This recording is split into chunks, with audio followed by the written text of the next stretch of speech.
Hi guys, welcome back to my channel. Thank you so much for clicking on this video, and as you can tell by the title, I'm going to do a little bit of a tutorial today and tell you about some of the products that I use when I package my bath bombs. So before we get into it, please go ahead and like this video, hit subscribe, and comment down below if you own your own bath bomb business or if you're going to get started doing it, what you use to package right now, and if you like this video. So I actually did not used to use these this packaging method. I just put them in cellophane bags and tied them at the top, and it worked fine, but I feel like this is definitely more professional look. Sometimes I do get these little corners on here, but for the most part, this works out really well. And to be honest with you, I really thought that getting this type of packaging was kind of out of my reach, but I'm gonna show you the products that I use that I got for really, really cheap. And let's just get into it. So these are just some of the bubbling macaron bars that I've got. This one is just a demo, so it's got some cracks in it, but don't those look so pretty? And because they have beautiful scents in them, I like to wrap them so that the scent lasts a lot longer. I try not to make too many in advance, just so that I don't have old products sitting around and not smelling nice. Okay, so I'm just gonna get these out of the way. So the first thing you're gonna need are shrink wrap bags.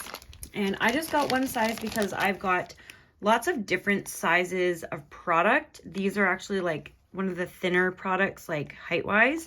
But I use these ones because they're pretty big, and then I can just cut them down to size. I'm not thrilled about how much I have to cut off for this product, but it does the job, and if I restock, I will probably just buy them the size that I actually cut off. So even with this fold, I can see right here, this is where I would cut off, and it makes like a perfect square.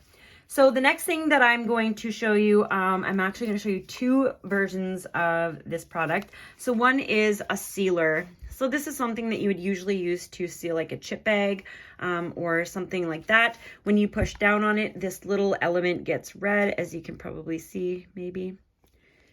Or my battery's dying. Yeah, I think the batteries have gone on this. Oh, it smells like it's burning. Anyway, so when you push it down, it actually like heats up that little element in there, and then you can actually seal the bag closed. However, I find that this takes a lot of tries to get it right. So I actually invested in one of these guys. It just looks like a hair curler. It gets really hot, and it kind of gives you that same crimping like you would see on a bag of chips. So let's just do this. Ooh, that must be really hot because I've never seen it do that before. Ooh, hot. I do like this a lot better because it's much, much quicker. However, you do have to check this seal to make sure that it doesn't come open. And I do find that this actually takes a little while to heat up, but as you can see, it gets really, really hot. So I'm going to turn that off so I don't burn myself by accident. So once that's like that, I'm just going to trim off this excess. Just the little piece there. And we're ready to heat seal it. Now, this here is just a printed label that I print off from my home computer, from my home printer. And the reason being is that I often will introduce a new scent of the same type of product, or I will change the ingredients if they run out. And so for me, cost-wise, it just doesn't make sense for me to stock up on, say, 500 labels of something when I might change them. Plus, what's going to happen to it? It's just going to get thrown away or hopefully recycled anyway, right? So for me, it's just easier to print them off.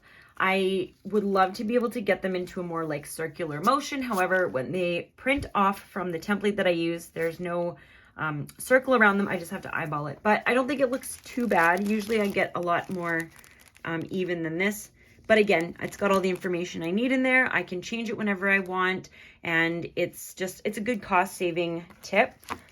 Especially since I put high quality ingredients into my products, I'd rather put the money there. Okay. So the next thing I'm going to use is this heat gun. Now, this is the thing that I have been eyeing for a while now. The reason why I didn't start shrink wrapping my products, simply because I thought that they were a lot more expensive and a lot bigger.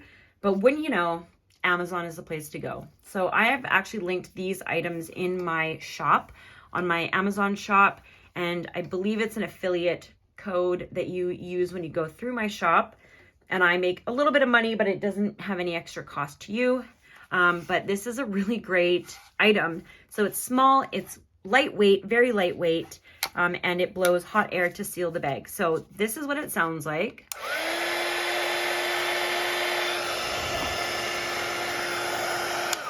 And I don't want to point it right at my camera, but right in there, there's a little heating element that you will see gets red, and then a little fan in there. So let's see this in action.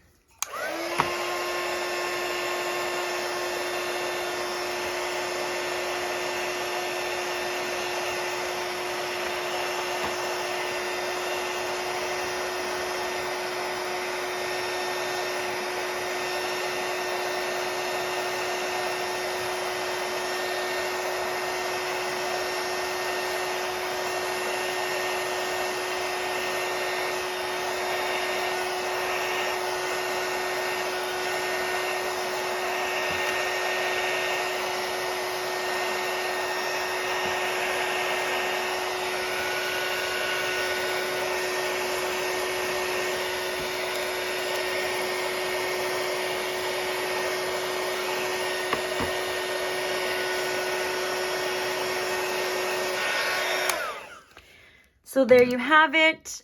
It took just a minute or so, especially when you pre-cut your labels and pre-cut your bags, and it's heat sealed. It's going to keep that scent in. Plus, it just looks a lot better than handing it over in maybe tissue paper or in a regular cellophane bag. For these little corners, you can cut and seal around in a circle, which would probably look a little bit nicer. That's where this might come in handy. But again, you're really pushing around and you have to really go slowly for it to work.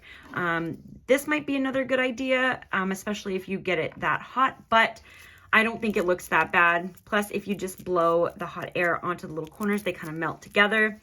Now, my tip is to keep the gun a little bit further away so that you don't heat it too quickly, because it will pop holes.